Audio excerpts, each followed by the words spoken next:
তো চায়নার লোকেরা তারা আমাদের দেশে আইসা দেখা অভিভূত হয়ে গেছে, কিরে গলিতে গলিতে মসজিদ, এলাকা এলাকা মসজিদ, মাদ্রাসা, হুজুরের অভাব নাই, টুপির অভাব নাই, হ্যাঁ পর্দার অভাব নাই, কোরআনের অভাব নাই, হাদিসের অভাব নাই, ঘরে ঘরে সব দিকে মুসলিম আর মুসলিম আর মুসলিম, সবার ঘরেই কোরআন আছে, সবাই মুসলিম।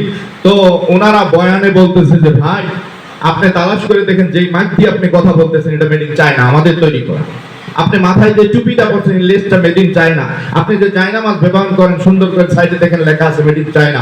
আপনি যে ঘড়িটা হাতে দিচ্ছেন এটা মেড ইন চায়না। যে মোবাইলটা আপনি ব্যবহার করতেছেন এটা মেড ইন চায়না। এই যে যার মাধ্যমে আমি কথা বলতে শুনতেছি এটা মেড ইন চায়না। আপনার ঘরের TV made in China, fan made in China, সব মেড ইন চায়না। এমনকি আপনি ব্লেডটা ব্যবহার করেন এটাও মেড ইন চায়না।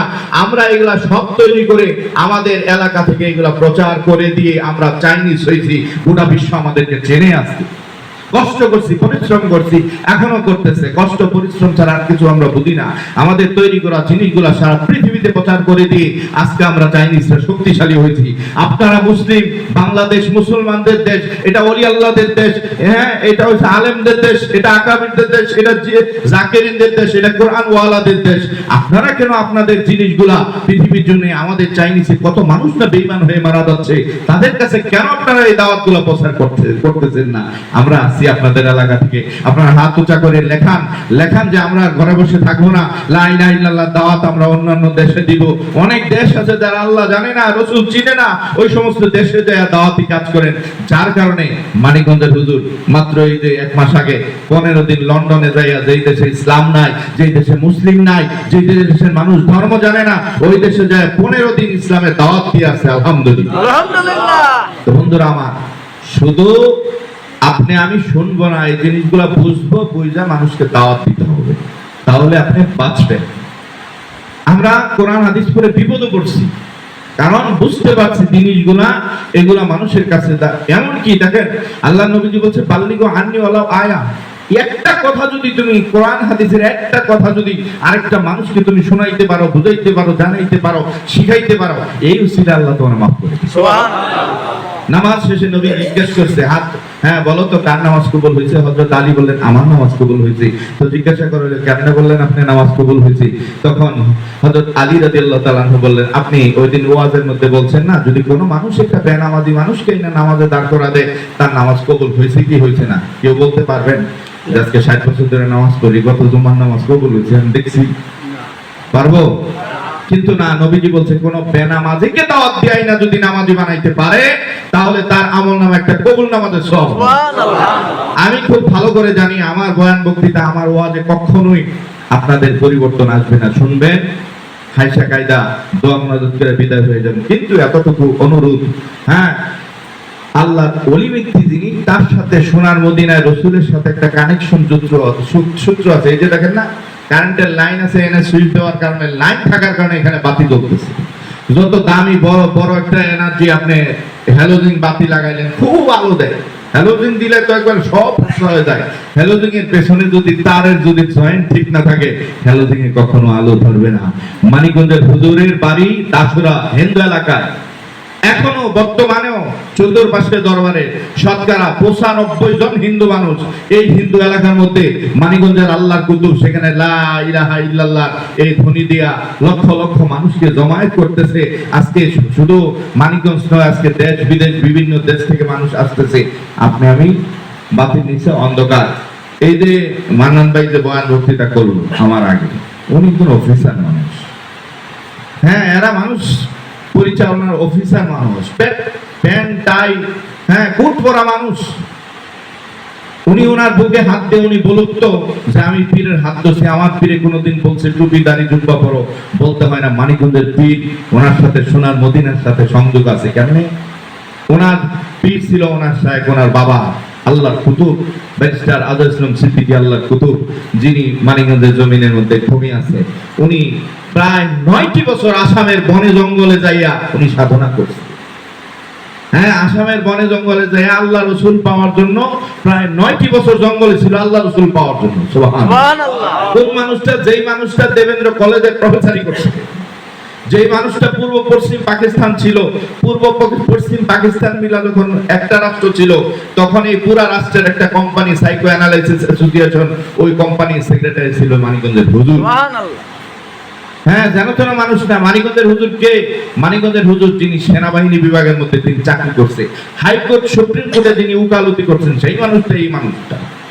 সর্বশেষে আল্লাহ পাওয়ার জন্য বাড়ি ছেড়ে, ঘর ছেড়ে, স্ত্রী পুত্র সন্তান সব ছেড়ে দিয়া বনবাসী উনি চলে গেছে। বনবাসী দরবেশ মাওলানা আব্দুল গনি সাহেব, আল্লাহর কুতুব, যে বাতাস দিয়ে উড়ে উড়ে যাইতো, আবার বাতাস দিয়ে উনি আসতো, সে আল্লাহর ওলি সন্ধান পাওয়ার কারণে, কারণ আল্লাহ কোরআনে বলছে জাহাদু ফিনা লা নাহদিয়ান্নাহুম সুবুলানা, যে আমি আল্লাহরে পাইবার চাই, আমি তার রাস্তা দেখাই।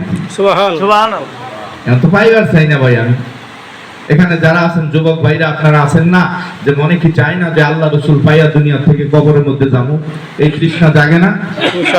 জাগে না আপনাদের?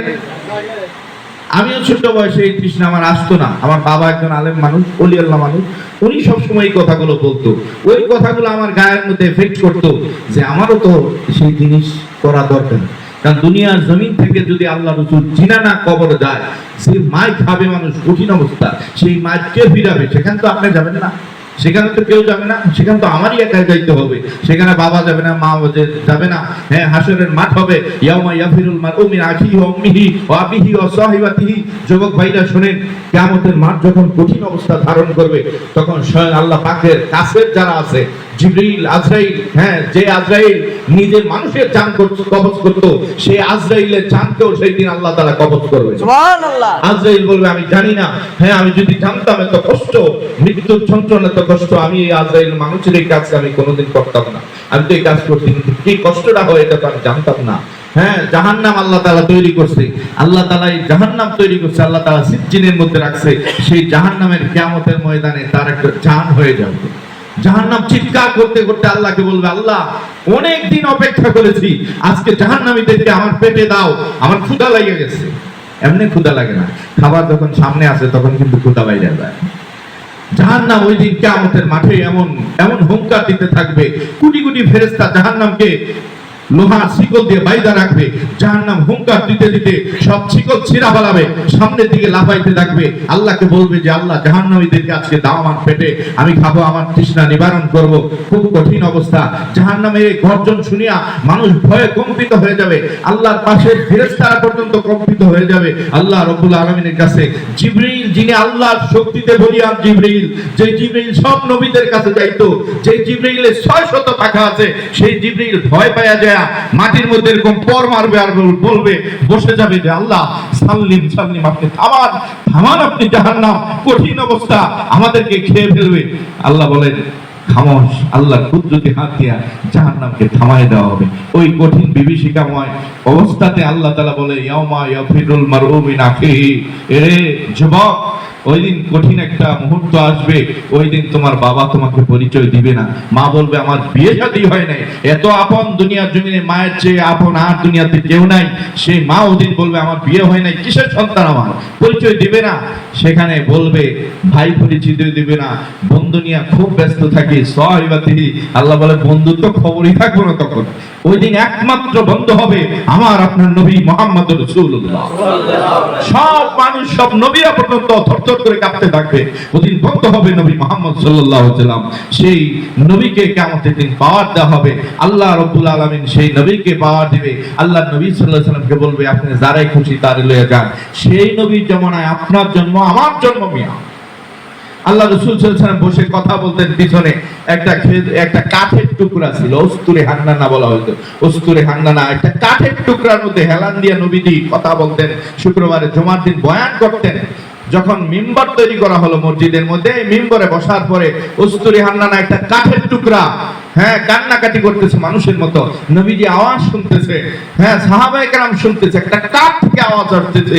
তখন আল্লাহ নবী সাল্লাল্লাহু আলাইহি ওয়াসাল্লাম জিজ্ঞেস করলেন, কিরে কাঠ, কান্নাকাটি করো কেন? কাঠ বলতেছে নবী গো, আপনি আমার এখানে টেক লাগায় কথা বলতেন, আমার কত ভালো লাগতো, আপনি বিশ্ব নবী, হ্যাঁ, আপনি তো এখন মিম্বর হয়েছে, এখন তো আর আমার মধ্যে শরীর লাগায় কথা বলবেন না। আল্লাহ নবী সাল্লাল্লাহু আলাইহি ওয়াসাল্লাম তার কান্দা দেখা দয়ার নবী, মায়ার নবী বললেন, ঠিক আছে কাঠ, কি চাও তুমি? কাঠ বললাম কিচ্ছু চাই না, আমি আপনার সাথে থাকতে চাই। হ্যাঁ, একটা কাঠের কান্নার কারণে একটা কাঠ নির্জীব মিয়া, সেই কাঠকে আল্লাহ নবীজি বললেন ঠিক আছে তুমি আমার সাথে জান্নাতে থাকো। সুবহানাল্লাহ। রাসূলের দরবারে সাহাবায়ে কেরাম আসছে, বয়ান শুনছে, ওয়াজ শুনছে। আবু হুরায়রা সাহাবী আসছে, আবু হুরায়রা সাহাবীর বাড়িতে বিড়াল পালতো। এই বিড়ালটা আবু হুরায়রা রাদিয়াল্লাহু তাআলা আনহু, খুব শীত ছিল, প্রচন্ড শীতের মধ্যে সৌদি আরবে শীতও বেশি গরমও বেশি। হযরত আবু হুরায়রা চাদর মুড়ে দিয়ে আসছে, শীতের মধ্যে বিড়াল বাচ্চাটা চাদরের নিচে মুড়ে দিয়ে নিয়ে আসছে। রাসূলের সামনে আসার পরে বিড়ালটা ফুস করে বাইরে চলে গেছে। নবীজি মশকরা করে ডাক দিছে, তার নাম হচ্ছে আব্দুর রহমান। নবীজি মশকরা করে ডাক দিছে, এ বিড়ালের বাপ, ইয়া আবু হুরায়রা, মানে বাচ্চা কোলে নিয়ে ঘুরে না, ও বিড়াল নিয়ে ঘুরে। নবীজি মশকরা করে তার ডাক দিছে, ইয়া আবু হুরায়রা। তখন আবু হুরায়রা বলল, নবী কি করব, বিড়ালটা আমারে খুব ভালোবাসে, আমি জেনে যাই অনেক আমার বিড়ালটা, এই শীতের মধ্যে বিড়ালের বাচ্চা, হ্যাঁ সে যদি এইভাবে বাইরে থাকে মারা যাবে, আমি চাদরের ভিতরে করে নিয়ে আসছি। আল্লাহ নবী সাল্লাল্লাহু আলাইহি ওয়াসাল্লাম বললেন, আবু হুরায়রা তুমি আমাকে ভালোবাসো, এই শীতের মধ্যে কষ্ট করে আমার দরবারে আসছো, আমার কাছে আসছো, আর তোমাকে ভালোবাসে তোমার বিড়াল। হে আবু হুরায়রা, তুমি আমাকে ভালোবাসার কারণে জান্নাতে তুমি আমার সাথে থাকবে, আর বিড়ালটা তোমাকে ভালোবাসার কারণে বিড়ালটাও তোমার সাথে জান্নাতে। সুবহানাল্লাহ। আপনি আমি মানুষ, আপনি আমি মানুষ, সেই রাসূলের উম্মত হয়ে আমরা যদি জাহান্নামের মধ্যে যাই, আছে দুর্ভাগা আর কোনো কিছুই হবে না। জাহান্নামে যাওয়ার রাস্তা আগে আপনার খাতায় নাম লেখাইতে হবে। কি আল্লাহ নবী সাল্লাল্লাহু আলাইহি সাল্লাম হাদিসের মধ্যে বলছে, যে হাদিসটা আমার আগে বললেন, হ্যাঁ আল্লাহ পাক কোরআনের মধ্যে বলছে কুনু মা আস-সাদিকিন ওয়াত্তাবি সাবিলা মান আনাবা ইলাইয়া। অনেকগুলো আয়াত কোরআন শরীফের মধ্যে আছে, তোমরা বায়াত গ্রহণ করো, রাসূলের হাতে হাত রেখে বায়াত গ্রহণ করো, তোমাদের জীবনের জিন্দেগি সব গুনাহ আল্লাহ মাফ করে দেবে। সুবহানাল্লাহ। কই আমরা তো বায়াত গ্রহণ করি না। হ্যাঁ, মানিকগঞ্জের অবস্থা ভালো, কিছু কিছু অঞ্চল আছে গাত তেরেমি করে বায়াত হইতে হবে কেন? বায়াতকে আমরা বাপদাদারা বানাইছি, আমরা কোরআনে পড়ছি, বিদায় পয়রা মানার জন্য পীরের কাছে বায়াত গ্রহণ করছি, আল্লাহর ওলির কাছে। হ্যাঁ, আল্লাহ নবী সাল্লাল্লাহু আলাইহি ওয়াসাল্লাম বলছেন যে বায়াতবিহীন যে মারা যাবে, বায়াতবিহীন যার মৃত্যু হবে, বায়াতবিহীন যার মৃত্যু হবে, ফাকাদ মাতা মাইতাত ফিল জাহেলিয়া, তার মৃত্যু হবে জাহেল ব্যক্তিদের মতো। এখন দুস্থ যুবক ভাইরা আপনারাই বলেন, এটা তো আমার কথা না, এটা রাসূলের কথা। আল্লাহ নবী সাল্লাল্লাহু আলাইহি ওয়াসাল্লামকে প্রশ্ন তখনও করছে মানুষ যে মুহাম্মাদের হাতে হাত দিয়া বায়াত গ্রহণ করলে, কালমা পড়লে কি হবে? আল্লাহ বলে ইয়াদুল্লাহি ফাওকা আইদিহিম। কোরআন শরীফ খোলেন দেখেন, আল্লাহ পাক বলেন, হে দুনিয়ার মানুষ শুনে রাখো, আমার বন্ধুর হাতে হাত দিলে, আমার বন্ধুর হাতের উসিলায় এই পাপী হাতটা, ওই পাপী লোকটা জীবনের গুনাহ আমি মাফ করে দিব, এবং আমি আল্লাহ তাআলার কুদরতি হাত ওই দুই হাতের উপরে থাকবে। সুবহানাল্লাহ।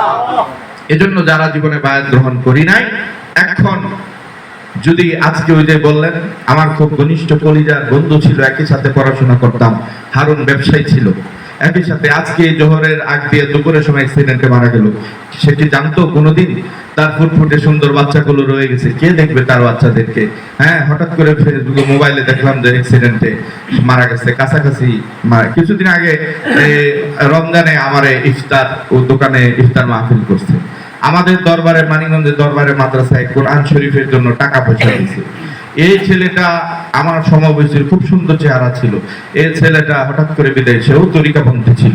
তরিকাপন্থী থাকার কারণে যতক্ষণ পর্যন্ত আপনি বায়াত গ্রহণ না করবেন, ততক্ষণ পর্যন্ত আপনার ভিতরে সঠিক বুঝ কখনো আসবে।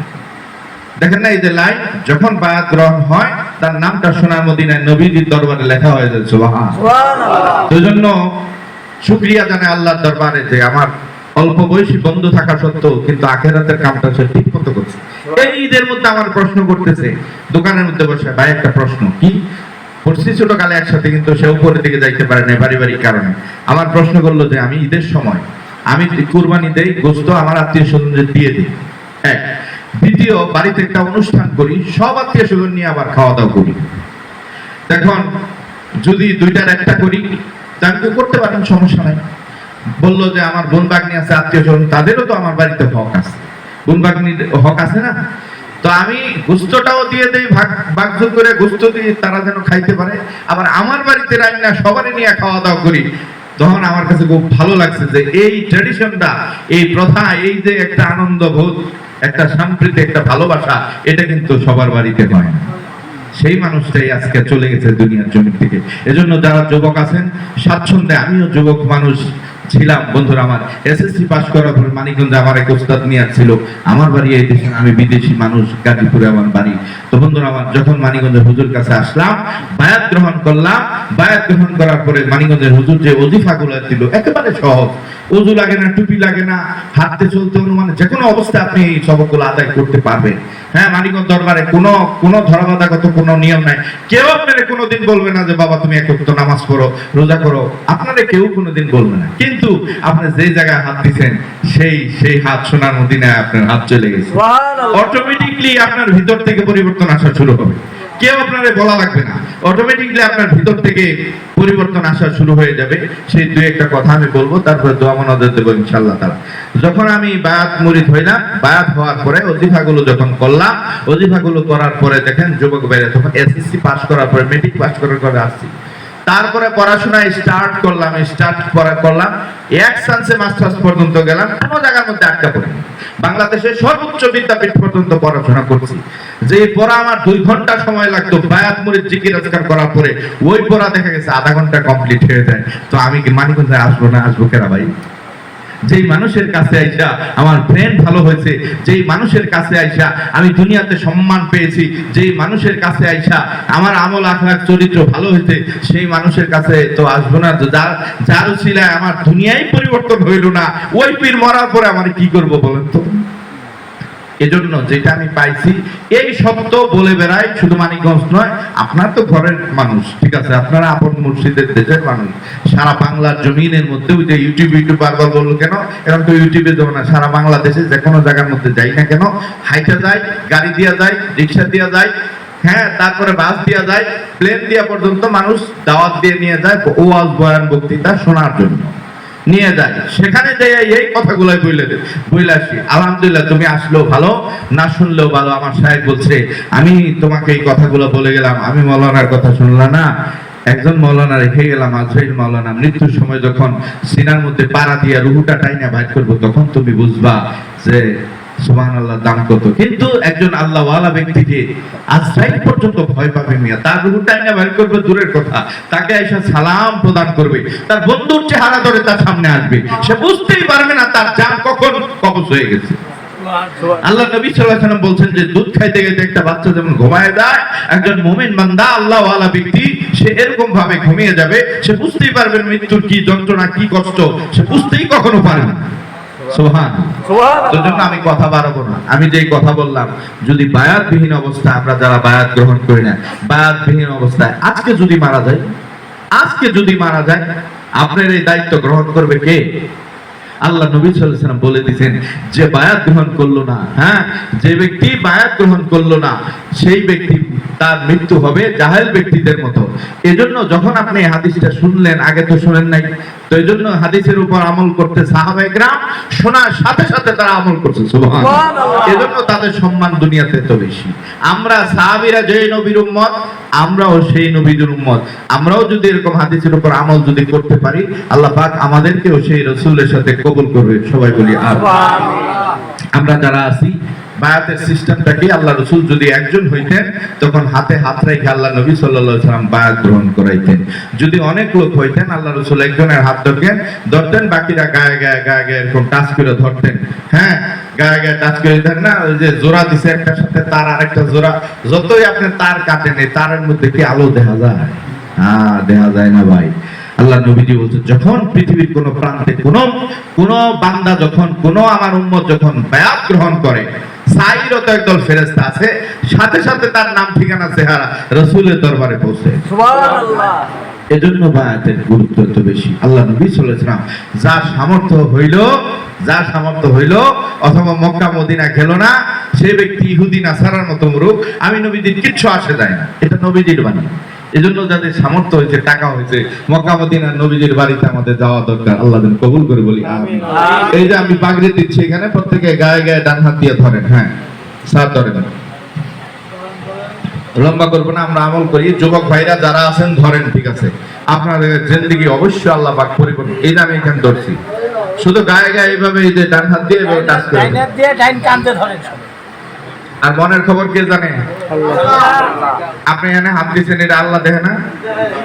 কারে আমারে দেখানোর জন্য?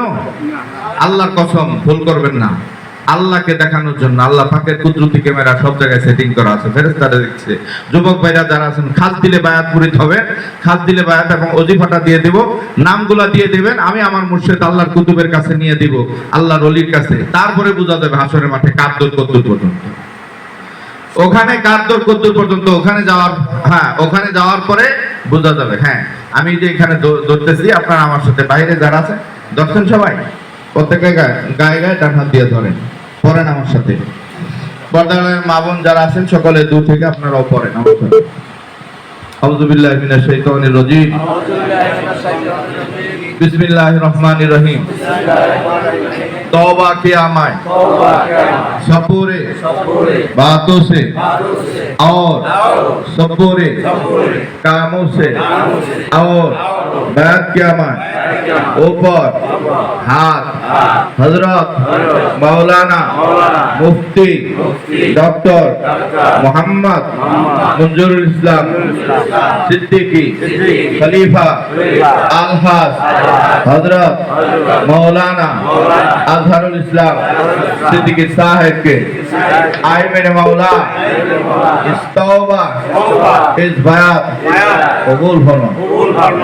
এখন আমি সবকটা দিয়ে দোয়া মোনাজাত করব। আমি দেখেন আপনারা এখানে যারা আছেন, যিনি কলেজের প্রিন্সিপাল স্যার, যিনি, আমি একটা কথা বলি,